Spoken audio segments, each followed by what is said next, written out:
एक बार की बात है, विजयनगर राज्य में एक परदेसी अपने घोड़े पर सवार होकर चला आ रहा था। इससे पहले यह परदेसी घोड़े पर सवार होकर अपने साथ एक रत्न जड़ित सुंदर हीरो का हार लेकर कई राज्यों में घूम घूम वहाँ के राजा को वो हार दिखाते हुए वो बोलता था, हे महाराज, यदि इस दरबार में कोई भी मेरे सवालों का उचित जवाब दे दे तो मैं यह बेशकीमती हार उसे भेंट दे दूंगा, और यदि सवाल का उचित जवाब कोई ना दे पाया तो आपको उसके बदले मुझे 1000 सोने की असरफियाँ देनी होंगी। दोस्तों, इससे पहले कि आप कहानी में खो जाएं, आपसे छोटी सी रिक्वेस्ट है कि आप हमारे चैनल को सब्सक्राइब कर हमारा भी साथ दें, ताकि आप और हम दोनों साथ साथ आगे बढ़ सकें। सुंदर हार की सुंदरता और परदेसी की गोल मोल बातों में आकर हर कोई सवाल का जवाब देने के लिए सहमत हो जाता। इस प्रकार उस परदेसी सौदागर के सवालों का कोई भी उचित जवाब नहीं दे पाता था। इस तरह परदेसी हर राज्य से हजारों सोने की असरफियाँ जमा कर चुका था। अब वह परदेसी महाराज कृष्णदेव राय के राजमहल के सामने आकर रुक जाता है। परदेसी को देख सैनिक पूछते हैं, तुम कौन हो और यहाँ किस काम से आए हो? इस पर परदेसी बोलता है, मेरा नाम रंगापट्टम है, मैं दक्षिण राज्य से आया हूँ। मैं हीरे मोतियों का सौदागर हूँ।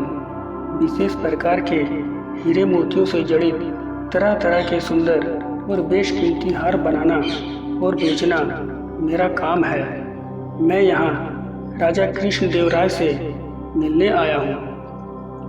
सौदागर की यह बात सुन एक सिपाही राजमहल में जाकर राजा को इस सौदागर की सूचना देता है। राजा सौदागर को राजमहल में हाजिर होने की आज्ञा दे देते हैं। राज दरबार में आते ही सौदागर राजा को अपना प्रणाम करता है और बोलता है, हे महाराज, मैं हीरे मोतियों से जड़ित एक बेशकीमती हार आपको दिखाना चाहता हूँ, कृपया इसे देखें। महाराज हार देखकर बोलते हैं, हाँ वाकई ये तो बहुत ही सुंदर हार है, मुझे यह हार बहुत पसंद आया है, बताओ इसकी क्या कीमत लोगे? इस पर सौदागर बोलता है, क्षमा कीजिएगा महाराज, यह बिकाऊ नहीं है, मुझे इसकी कोई कीमत नहीं चाहिए। यह हार मैं आपको ऐसे ही भेंट दे दूंगा यदि इस दरबार में कोई भी मेरे एक प्रश्न का उचित और मन को संतुष्ट कर देने वाला उत्तर दे देगा। लेकिन शर्त यह है कि यदि इस दरबार में कोई भी मेरे प्रश्न का उचित और मन को संतुष्ट कर देने वाला उत्तर ना दे पाया तो बदले में आपको मुझे 1000 सोने की असरफियाँ देनी होंगी। सौदागर की यह शर्त सुन राजा अपने मंत्री की तरफ देखते हुए बोलते हैं, हाँ क्यों नहीं, जैसा तुम चाहो। सौदागर अपना प्रश्न दरबार में ऊंची आवाज में करता है, आपके राज्य में सबसे बहुमूल्य क्या है? सौदागर का यह प्रश्न सुन सबके मुंह पर यह सोचकर मुस्कान आ जाती है कि यह तो बहुत ही आसान प्रश्न है। तब दरबार में उपस्थित हर कोई बारी बारी से अपनी बुद्धि अनुसार उत्तर देना शुरू करता है। कोई कहता है महाराज का मुकुट, तो कोई कहता है शाही खजाना, और कोई कहता है महाराज का शाही बगीचा। इस तरह एक के बाद एक उत्तर आते रहते हैं, लेकिन सौदागर अभी भी इन जवाबों से संतुष्ट नहीं होता। तब राजा बोलते हैं, हे सौदागर, क्या आपको इनमें से कोई जवाब उचित लगा? इस पर सौदागर बोलता है, हे महाराज, यह इन सभी जवाबों में से कुछ जवाब मुझे उचित लगे, लेकिन मन संतुष्ट नहीं हुआ। महाराज कृष्णदेव राय अपने मंत्री की तरफ देखते हुए बोलते हैं, अरे मंत्री जी, क्या हुआ? आपने अभी तक सौदागर के प्रश्न का उत्तर नहीं दिया।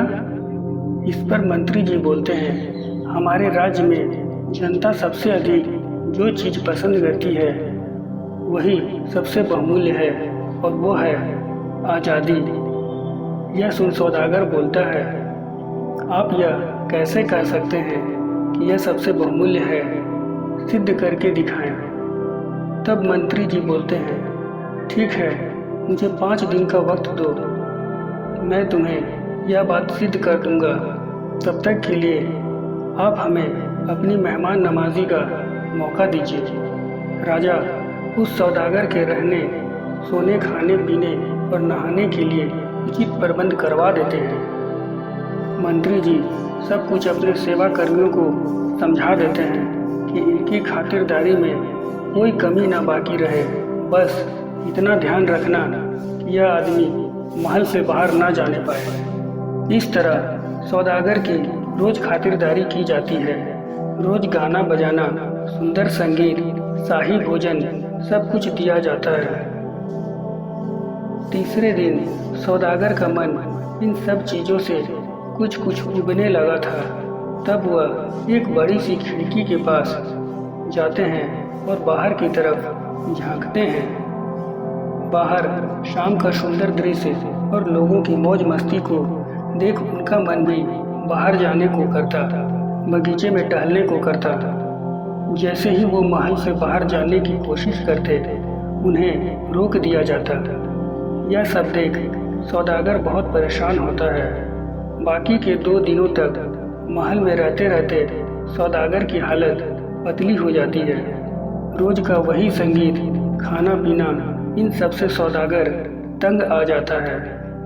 सौदागर का बाहर जाने को बहुत मन करता है, और जब 5 दिन का समय पूरा हो जाता है तब दरबार में सभी लोग फिर से उपस्थित हो जाते हैं। राजा सौदागर से पूछते हैं, हे सौदागर, आपकी खातिरदारी में कोई कमी तो नहीं रही? इस पर सौदागर बोलता है, महाराज, मेरे साथ बहुत बुरा हुआ।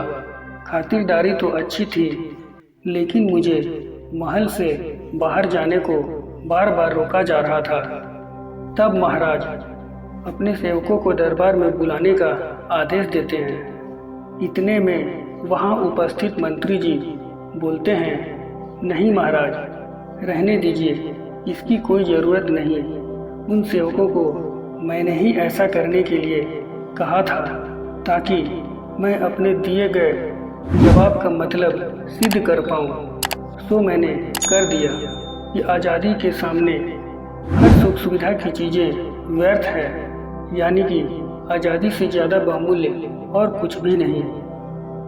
इस पर सौदागर बोलता है, हाँ मंत्री जी, आप सही बोल रहे हैं। आपके इस जवाब से मैं संतुष्ट हूँ। आपका अपनी इस बात को सिद्ध करने का तरीका हमें पसंद आया। आप वाकई में बहुत बुद्धिमान हैं। इतना बोल सौदागर बेशकीमती हार निकालकर मंत्री जी को भेंट कर देता है और वहाँ से चला जाता है। आशा करते हैं आपको ये कहानी पसंद आई होगी। धन्यवाद।